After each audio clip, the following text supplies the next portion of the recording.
candy store. Put the leather on the denim. I ain't the cure, I'm the venom. If you wanna find me, find the taillights. Something's coming in, you're gonna wanna take a red eye. It's time to go. It's time to go. Get ready. Get ready. Get ready. Don't blink, don't blink. Get ready. Get ready. Get ready. Don't blink, don't blink. Magandang hapon po sa inyong lahat. Tamang parte ng mundo kayo nanonood dito sa ating ang Maestro. At ito po inyong lingkod, Paglinawan, na magbibigay sa inyo ng ika-23 episode natin dito sa Katipunan channel. At ang ating pong topic ngayon ay napaka-interesting. At ang title po, ito, title page, Zero-Sum versus Win-Win. At i-explain po natin at tatanungin kung ang USA ay isang probinsya na ng China ngayon. Ayan mga kabansa. Bakit natin nasabi yan? Dahil at the time when the United States is building bridges to China with no less than Joe Biden and Xi Jinping renewing fractured relations, ito pong puny colonial ally niya in the Southeast Asia is rabble-rousing and beating the drums of war. Ayan. At least for the moment, not yet a bloody confrontation. Our Department of Foreign Affairs through spokesman Maria Teresita Daza lectured China. We call on China to remove all these illegal structures, these reclamations in the South China Seas, and be accountable for the damage caused by these illegal activities. Nagre-respond po si Daza, the Chinese Foreign Minister Wang Wenbin, na noong November 10, ang sabi ay ang grounded BRP Sierra Madre in Rinay Zhao or Ayungin Shoal in an attempt to permanently occupy Ren and Zhao. Nag-engage po ang DFA sa China in what in modern international relations is called legal warfare, or otherwise known as lawfare, which aims to win the strategic narrative through deliberate misinterpretation of existing laws. Mga kabansa, ang susi po ng mga lawfare gamers, ang kanila pong susi ay to find gaps and ambiguities in the law in order to attack and turn these points to one's advantage. Our problem, mga kabansa, ang ating approach dito sa South China Sea ay masyadong zero-sum. I-explain natin ang meaning niyan mamaya. No? It's too zero-sum, and President Ferdinand Marcos, as chief architect of our foreign policy, has not explained where and how far he intends to pursue this line of reasoning or unreasoning, especially when our treaty ally is shaking hands and mending fences with China in San Francisco. Of course, he cannot convince us that Biden's ironclad commitment in our mutual defense treaty is worth invoking if and when this lawfare leads to a hot war. Ayan mga kabansa, no? Tandaan po natin si Apo Ferdi told us 41 years ago about priming the Mutual Defense Treaty nung in-address ng National Press Club in Washington, D.C. Ano po sinabi niya? Ito po ang kanyang sinabi. Let us play video 1. The United States is not necessarily bound to immediately react because the provision of the Mutual Defense Pact is that you will immediately take steps as is necessary to meet the contingency in accordance with your constitutional processes. What does that mean? That means that you go to the Senate and the House of Representatives. What does that mean? That means delay while we are dying there. Yan po ang balor ng ironclad commitment kuno.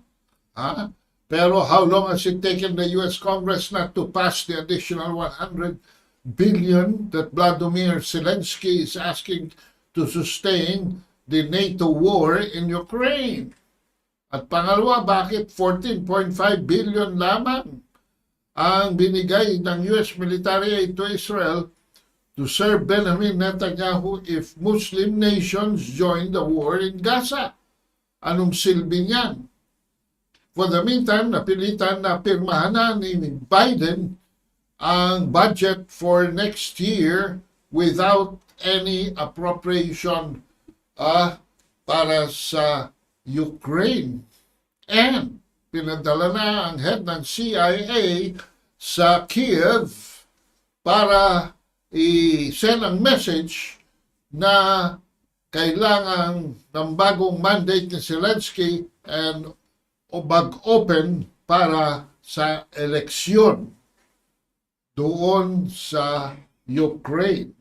So yan mga kabansa, ganyan kahirap. But before we get into the dynamics of lawfare here at Malaysia tayo, anong pangalan nito? Mag-memory jogging tayo. Let's take a shot at current events involving the US and China. But I will skip the trade war that racist Donald Trump adopted during his watch, except to say that US-China relations were not at its best when Biden entered the White House. Ayan mga kabansa, ito ang mga pertinent na mga petsa, no? Tandaan niyong mabuti. Fast forward ako sa August 5, mga kabansa, when China announced it was halting dialogue with the United States in a number of areas, including between theater-level military commanders and on climate change, dahil nagalit ito sa bisita ni House Speaker Nancy Pelosi sa Taiwan. Ayan, mga kabansa. Si Pelosi ang naging highest level U.S. visitor in 25 years to self-governed island that Beijing regards as its territory. China launched military drills in the seas and skies around Taiwan and live drills, the largest ever conducted in the Taiwan Strait. Pangalawang petsa, December 25. China military says it has conducted once again strike drills in the sea. Pangalawang beses po. And around Taiwan in response to what it calls the provocation from the democratic governed island and the United States, condemning the U.S. for a new defense authorization law that boosts military assistance for Taiwan. And then lumaktaw tayo sa February 4, 2023 sa South Carolina. So this is actually February 3 here in the Philippines. The U.S. shoots down over South Carolina a surveillance balloon.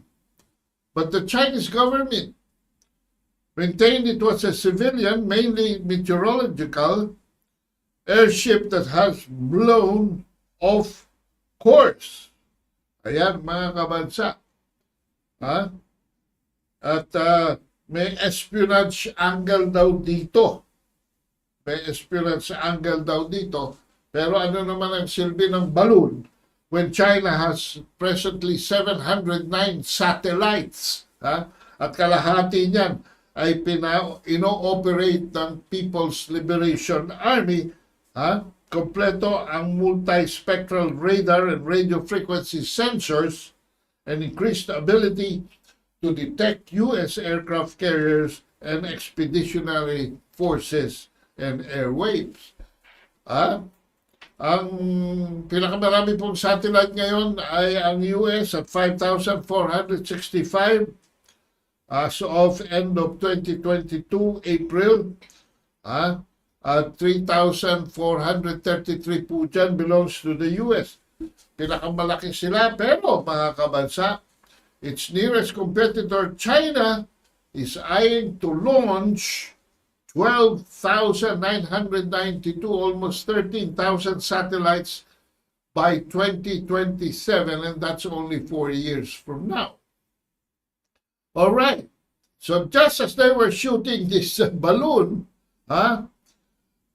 Binar News, Washington, D.C.'s megaphone for Indonesia, Malaysia, and Thailand, and an adjunct of the U.S. Agency for Global Affairs funded Radio Free Asia announced the Philippines has given the United States access to 4 new military sites over the 5 existing ones under the Enhanced Defense Cooperation Agency signed in 2014. Ayan. Bumisita si Austin dito at nagpirmahan sila ni Galvez. At in-announce na mag-allocate ng $100 million by the end of fiscal 2023 para i-upgrade the infrastructure of at least 5 EDCA sites and support the swift operationalization of the 4 new sites. Isa pong expert ng China, Hu Bo, writing for Fulcrum of the Yusuf Ishak Institute, characterized the Philippines' decision to host additional U.S. military forces as 100% provocation towards China. Ayan. Alam nyo, upon taking office, Marcos Jr. promised a friend to all, enemy to none in foreign policy. At matatandaan nyo, during his January 23 visit, nakaparenthesis dyan, sa China, he stated the Philippine-China relationship was in excellent shape, mga bansa, and committed to elevate it to new heights. Ayan. But with an upgraded EDCA, however, mga kabansa, the Philippines has inserted itself in the heat of the Sino-US strategic competition. Maririnig nyo mamaya, binabanggit ni Biden at ni Xi Jinping ang word competition, effectively facilitating U.S. military projection into the region and adding to the belief among top Chinese leadership that the U.S. is conducting a global campaign of encirclement and suppression against China. Ayan. So, alam niyo, dahil dito sa Taiwan is one of the red lines in Chinese foreign policy. At medyo delikado yan because if China feels na bina-violate natin ang one China policy, baka i-downgrade ang diplomatic relations katulad ng ginawa niya sa Lithuania. Alright. Noong 2021. Yun. So, at the time when France distances itself from the Taiwan Strait conflict, ito naman, ang Maynila as moving in the opposite direction to provoke China despite President Marcos's naive assertion that the new EDCA sites are not intended for launching offensive attacks, but for defense and disaster response purposes. For defense purposes, deterrent. Deterrent against what? Wala naman tayong kalaban, mga kabansa. So anyway, we move to the next milestone. No? So pangatlong pagkakataon, mga kabansa. No?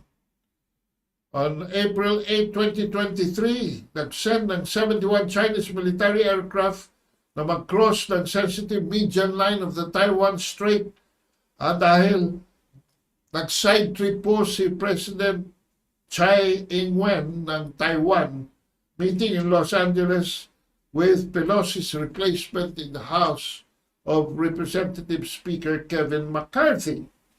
And on May 21, Summit of the World Leaders, mga kabansa. Ayan, the wealthiest large democracies in Hiroshima. Biden observed that ties with Beijing would thaw. Ibig nila sabihin, hindi ito end in a Cold War, but matutunaw, iinit, no? Very shortly. As the G7 leaders describes China's growing assertiveness. On the same day, by the way, mga kabansa, on that day, May 21, dumalaw si Xi Jinping kay Vladimir Putin sa Kremlin. The following month, ayan, the United States and China agreed to stabilize their intense rivalry. Wala pang breakthrough, pero just in principle, nung dumalaw sa Beijing, pinadala ni Biden si Secretary of State Anthony Blinken. Excuse me. On June 19, 2023, at sumunod noong July 5, 2023, si U.S. Treasury Secretary Janet Yellen. Bakit ito significant?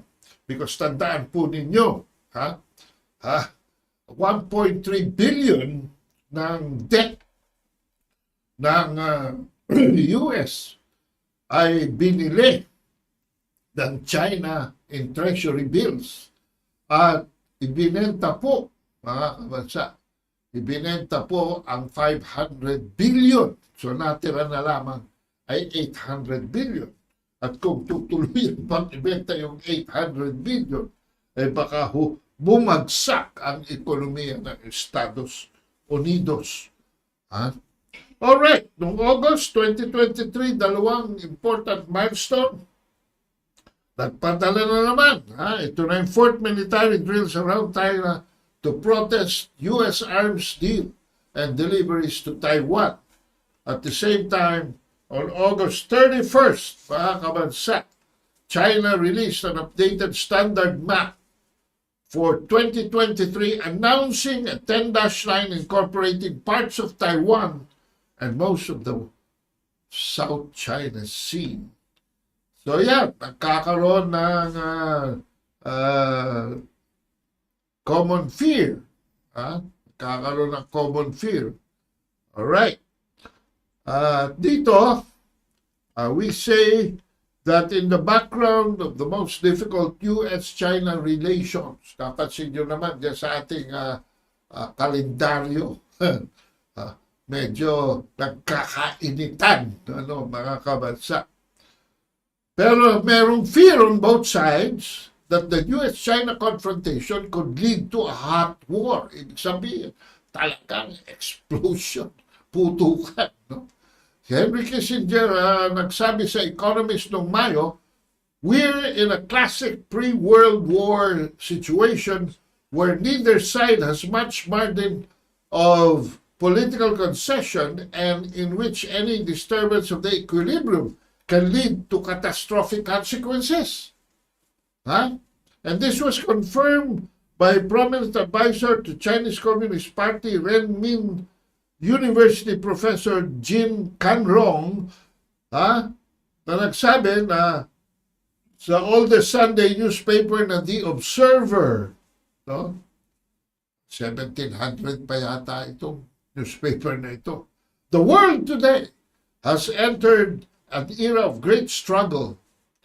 The old order dominated by the West, it is disintegrating, but the new order has not been amended.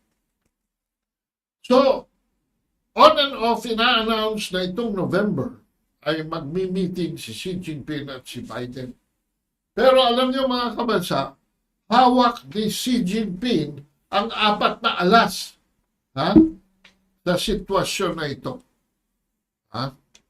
Policy advisors close to Xi express an unprecedented kind of confidence in China's strategic position. Unang-una mga kabansa, ito na ang realidad. Ito na ang realidad. Medyo gagamit na tayo dito. Tagal na natin hindi ginagamit ito eh. Okay. Ayaw. Ayun. First, the collapse of Ukraine's offensive against Russian forces and its commander-in-chief, General Valery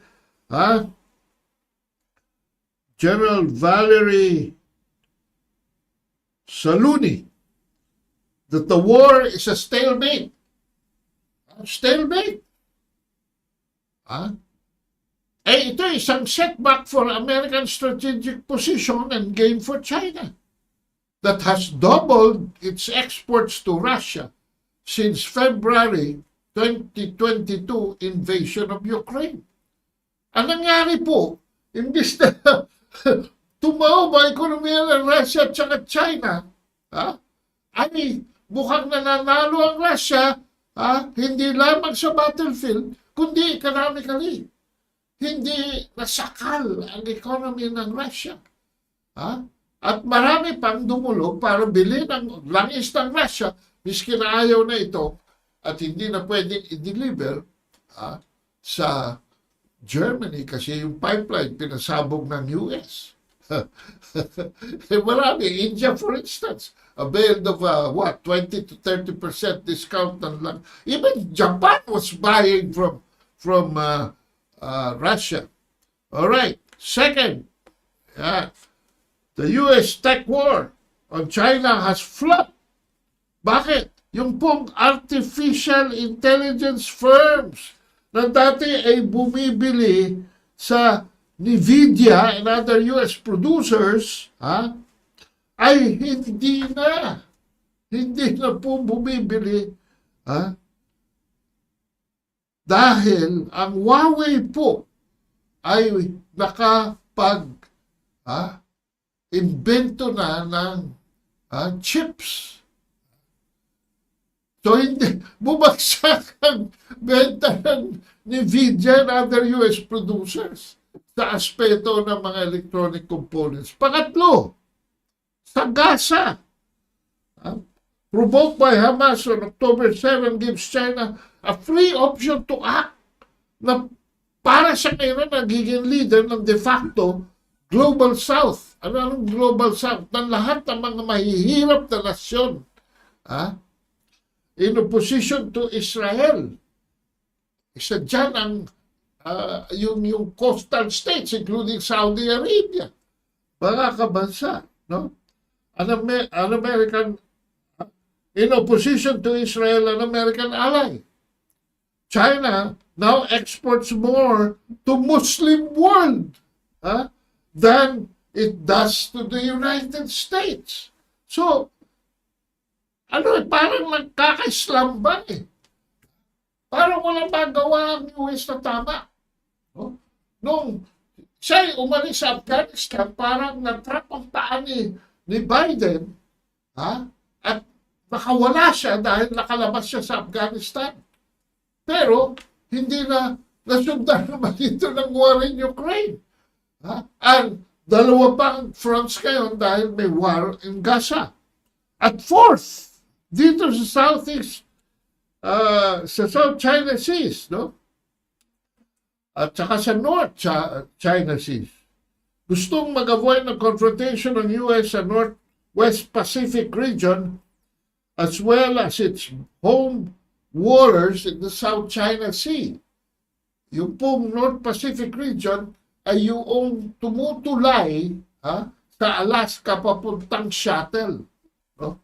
And California, Northern California, where the People's Liberation Army's thousands of surface-to-ship missiles and nearly 1,000 fourth and fifth generation warplanes gives China, mga kabansa, an overwhelming home advantage in power.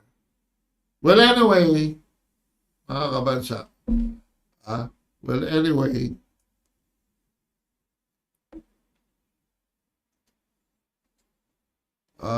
teka, naalis to. Anyway, hindi ko na siya Alright, finally, itong November 15, mga kabansa, Xi Jinping and Joe Biden made a handshake in San Francisco. And so, let's play video number 2. But as always, there's no substitute to face-to-face discussions. I've always found our discussions straightforward and frank, and I've always appreciated them. Mr. President, we know each other for a long time. We haven't always agreed, which was not a surprise to anyone, but our meetings have always been candid, straightforward, and useful. I've never doubted what you've told me in terms of your candid nature in which you speak. I value our conversation because I think it's paramount that you and I understand each other clearly, leader to leader, with no misconceptions or miscommunication. We have to ensure that competition does not veer into conflict, and we also have to manage it responsibly, that competition. That's what the United States wants and what we intend to do. I also believe that's what the world wants for both of us, candid exchange. We also have a responsibility to our people and the work in the world to work together when we see it in our interest to do so. And a critical global challenge as we face, from climate change to counter-narcotics to artificial intelligence, demand our joint efforts. So yan, mga kabansa, ang opening statement ni Biden. Pero bago ito, ang mainit na pagsalubong kay Xi Jinping ang ginawa niya. Ito po ang video.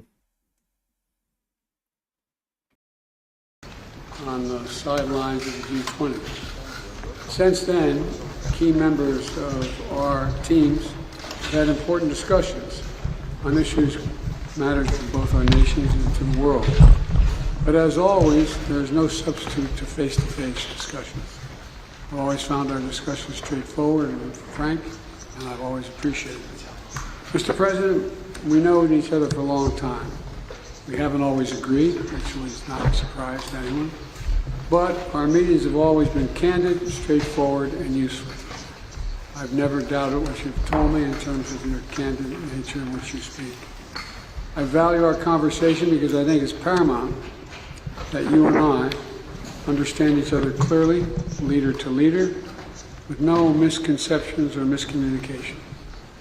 We have to ensure that competition does not veer into conflict, and we also have to manage it responsibly, competition. That's what the United States wants and what we intend to do. I also believe that's what the world wants for both of us, candid exchange. We also have a responsibility to our people and the work in the world to work together when we see it in our interest to do so. And a critical global challenge that we face, from climate change to counter-narcotics to artificial intelligence, demand our joint efforts. So I look forward to beginning this discussion. Okay, at ito naman ang response ni Xi Jinping. Play the video.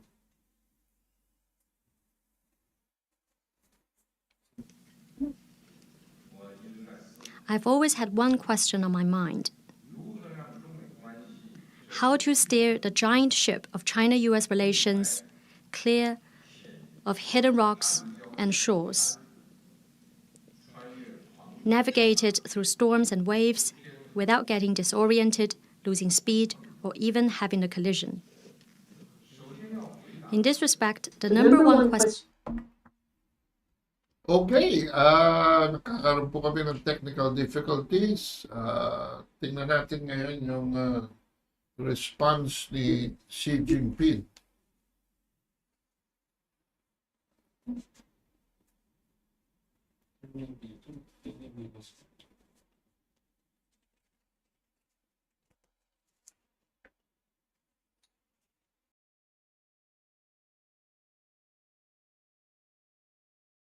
If you wanna find me, find the taillights. If it's coming in, you're gonna wanna take a red eye.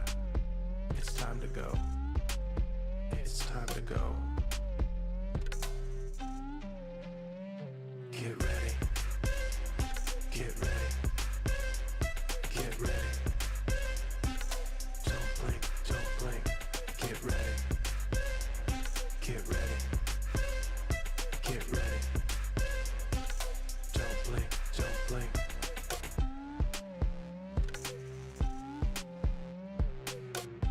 I don't wait for nobody. I'ma sign my name on the dotty. City lights call my name, drawn to the flame, and I'm feeling kinda naughty. I hit the ground running, step out the door and I'm stunning. Better hold tight cause you know what's going down. I'm setting the pace cause this is my town. So get ready. Get ready. Get ready. Don't blink, don't blink. Get ready. Get ready. Get ready.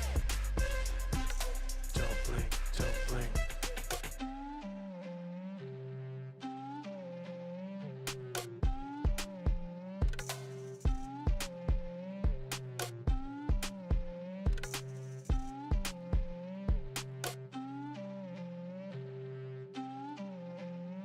Get ready. Get ready. Get ready. Don't blink, don't blink. Get ready. Get ready. Get ready. Don't blink, don't blink.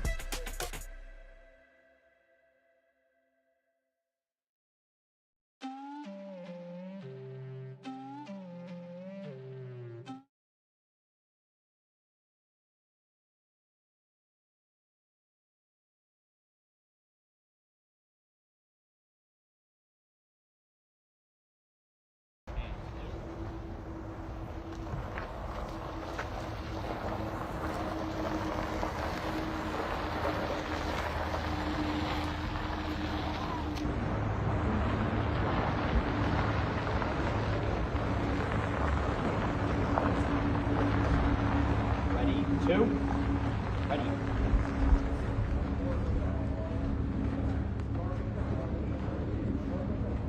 We're in, open the door, ready. Doors, ready. Pop, ready.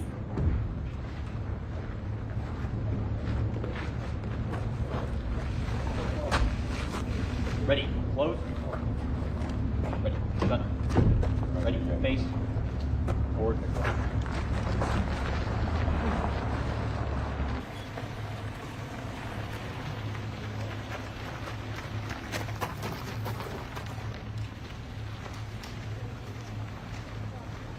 President Biden, what's your message? What's your message to China today?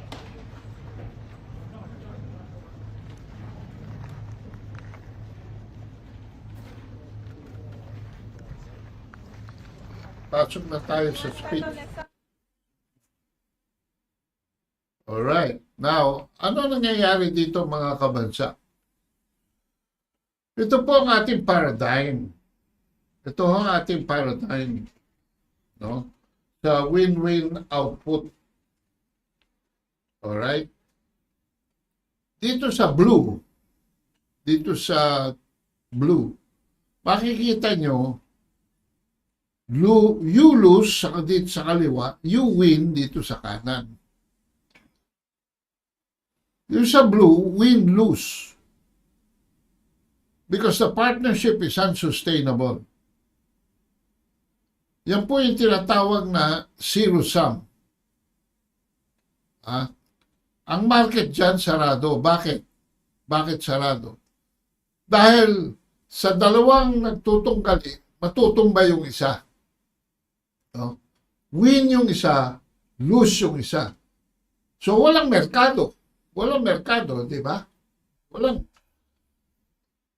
Doon naman sa baba, mga kabansa, partnership destructive. Bakit? Parehong talo. Lose-lose. Parehong talo. No? Samantalang dito sa dark green, yung partnership at the same time, yung isa lose, yung isa panalo. Partnership unsustainable. Katulad ng blue. No? Bakit? Yung competition is self-defeating. Walang ano eh. Symmetrical. Hindi nagkakaroon ng collaborative market expansion. Ika nga. Hindi nagkakaroon ng competitiveness to result in a collaborative market expansion. So ulitin natin, no? Doon lamang nagiging sustainable na win-win. Ulitin natin. Sa blue, win, lose. No? Partnership and sustainable. Yan ang zero-sum. No? Bakit? Sarado market eh. Walang ibebenta, walang sasalo. Pareho yan ang lose-win, partnership and sustainable. At the same time, dun sa dark green, competition self-defeating. Walang actually competition going on. Dito naman sa kabila, yung orange, partnership destructive. Bakit? Ang buong market nag-shrink. So parehong wala. So lose-lose. No? Samantalang dun sa yellow-green, win-win. Ayan. Bakit? Collaborative market expansion. No? Win si kaliwa, win si kanan, resulting in a sustainable situation. So dito ho sa speech ni Xi Jinping, pakinggan natin, no? Habang nagbabasa tayo, merong translator naman na nagga-guide sa atin. Eto po, play the video. I've always had one question on my mind. How to steer the giant ship of China-US relations clear of hidden rocks and shores, navigate it through storms and waves without getting disoriented, losing speed, or even having a collision. In this respect, the number one question for us is, are we adversaries or partners? This is the fundamental and overarching issue. The logic is quite simple. If one sees the other side as a primary competitor, the most consequential geopolitical challenge, and a pacing threat, it will only lead to misinformed policymaking, misguided actions, and unwanted results. Our paths are different, but both are the choice by our peoples, and both lead to the realization of the common values of humanity. They should be both respected. Peaceful coexistence is a basic norm for international relations, and is even more of a baseline that China and the United States should hold on to as two major countries. It is wrong to view China, which is committed to peaceful development, as a threat, and thus play a zero-sum game against it. Win-win cooperation is the trend of the times, and it is also an inherent property of China-US relations. China is pursuing high-quality development, and the United States is revitalizing its economy. There is plenty of room for our cooperation, and we are fully able to help each other succeed and achieve win-win outcomes. Ito po ang basic principles na binabanggit ni Xi Jinping. Mutual respect, peaceful coexistence, and of course, win-win outcomes. Narinig yan from the translation. At ito sa San Francisco po ay nagbunga. Ano ang mga naging resulta? Unang-una, the 4-hour bilateral talks ay nagresulta in the resumption of high-level military to stabilize a relationship that has been in free fall amidst fears that it could devolve into an outright conflict. Still, the reopening of high-level military channels, which came following repeated requests by the Biden administration. Yung Biden administration po ang humihingi nito, was likely to be seen as the closest to a breakthrough, since it puts a floor, yung sahig, na hindi na baba doon ang relationship, dahil bumabagsak na yung security relationship.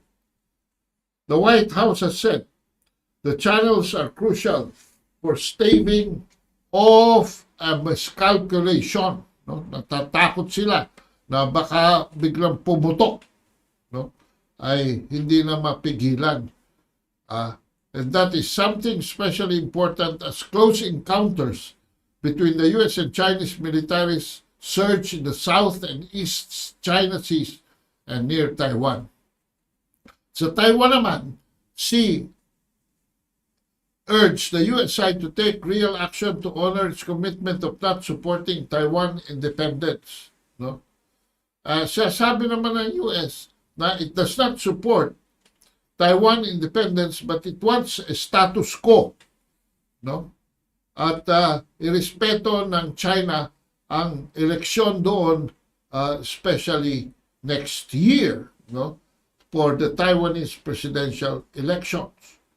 And aminado naman ang US dito sa repeated visits ng high-ranking lawmakers ay nagdi-destabilize ng situation, and it creates a dissonance lalo na yung mandated arms deals kasi may agreement ng Taiwan at US regarding arms supply. The US leader also said China should rethink its accelerated pace of military drills in the region. But as we have clearly stated kanina, may mga provocation.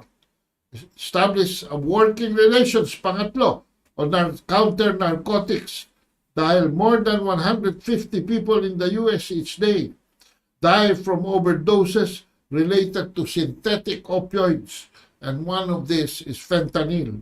Pang-apat, yung government talks and open discussion on AI, artificial intelligence, and semiconductor export, and other trade measures, na seriously hurt China's legitimate interests. Though U.S. officials said earlier that the White House had no intentions of lifting those measures. Pero nasimula na ang diskurso. And of course, increased people-to-people exchanges, including tourism and exchange of students, mga kabataan, para ang next generation ay maintindihan, mga Amerikano maintindihan ang mga Chino, at ang mga Chino kabataan maintindihan ang mga Amerikano. Ang sumunod dito ay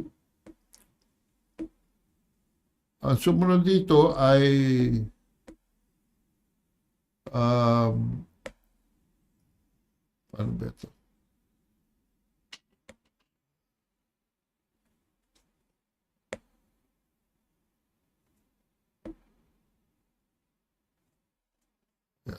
Ang sumunod dito ay ano yung mga initial diplomatic gains between US and China. At ito naman ang concluding words ni Xi Jinping ukol sa shared future for mankind. At ito ang message na iniwan niya for all of us to observe.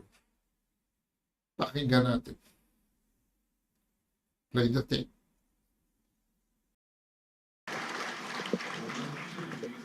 We are committed to peaceful development, to build a community with a shared future for mankind. Peace, amity, and harmony are values embedded in Chinese civilization. Aggression and expansion are not in our genes. The Chinese people have bitter and deep memories of the turmoils and sufferings inflicted upon them in modern times. I often say that what the Chinese people oppose is war. What they want is stability, and what they hope for is enduring world peace. The great rejuvenation of the Chinese nation cannot be achieved without a peaceful and stable international environment. In pursuing modernization, we will never revert to the beaten path of war, colonization, plundering, or coercion. China will remain committed to dialogue and oppose confrontation and build partnerships instead of alliances. It will continue to pursue a mutually beneficial strategy of opening up. The modernization we are pursuing is not for China alone. We are ready to work with all countries to advance global modernization featuring peaceful development, mutually beneficial cooperation, and common prosperity, and to build a community with a shared future for mankind. Etong patutungkulan natin ngayon, na with all this, ang question na gusto ko itanong kay Defense Secretary Gibo Teodoro, former Associate Justice Antonio Carpio, former Major General Edgar Arevalo, Manila Times columnist Antonio Contreras, blogger Christian Esguerra, NSA spokesman Jonathan Malaya, and particularly PCG Tristan J. Tarieta. So ano ngayon? Si Joe Biden na ba ngayon? Dahil nakipagbatisa sa China? Siya na ang traidor? Yan ba ang gusto ninyong parabasin? Bukod dito, nakita natin na zero-sum dahil naghihilahan. Parang tug of war. No? So, if the two parties involved only cooperate, then panalo, parehong mananalo. And it's a good idea. So, if the two parties involved pulls towards the same direction, it's much better and definitely dahil yan ang magiging non-zero sum. If there is anything, if there is anything that the Biden-Xi summit has proved, the situation is not a zero-sum matter at all, but has the potential for a win-win result. And despite the choreographed protestations of DFA spokesman Teresita Daza, it has not become obvious, has it not become obvious rather, that her narrative is one that is treasonous? Yan po ang i-deal natin next Saturday. No? Yung mga argumentong pinauugong nila. So, next question. Is the U.S. now a province of China just because Joe Biden capitulated to Xi Jinping? Ayan, makita niyo yung flag. No? Dahil hawak yung utang, no? Yung star at 4 stars, nandun sa taas. Tapos yung stripes ay nandito ng US naman na nasa baba. Probinsya na ba siya? Of course not. The San Francisco Summit is just top-of-the-class diplomacy and conflict resolution. Any peace is a win-win proposition to humanity and the world, and for the Filipino people, especially the poor amongst us. So with this development, if the President of the United States has sought peace with China, who are the real traitors fanning the flame and stirring the waters of the South China Seas? They must be stripped naked before the eyes of the Filipino people and exposed for their treasonous and dangerous servitude to vested and foreign interests to stoke us closer to the brink of war. Any peace is a win-win proposition to humanity in the world and for the Filipino people, especially the poor among us. Ang ating pong quotable quote for today comes from Dwight Eisenhower, our 34th President of the United States, who served from 1953 to 1951, presiding over what was the recovery period for the world from the Second World War, succeeding Harry Truman. At sabi niya, every gun that is made, every warship launched, every rocket fired signifies, in the final sense, a theft from those who hunger and are not fed, those who are cold and are not clothed. With that message from Dwight Eisenhower, ito po ang inyong lingkod, Ado Paglinawan, nagpapaalam na for this Saturday's episode. At tutuloy po natin ang diskusyon next Saturday when we will expose the weakness of the arguments being taken by our very own Department of Foreign Affairs. Kaya ako'y hindi na tuloy nagtaka na halos hindi na pansinin si Bongbong Marcos sa San Francisco, hindi nakapagkita si Biden sa kanya. He was relegated to see just Kamala Harris at medyo pulled to the side lang ang meeting niya with Xi Jinping and a short sit-down session. Hinihintay namin ang transcript because it's so short a time, wala naman sigurong substantial na maaaring mapag-usapan. So, this is our message for today, and we bid you goodbye. Thank you for listening. It's time to go.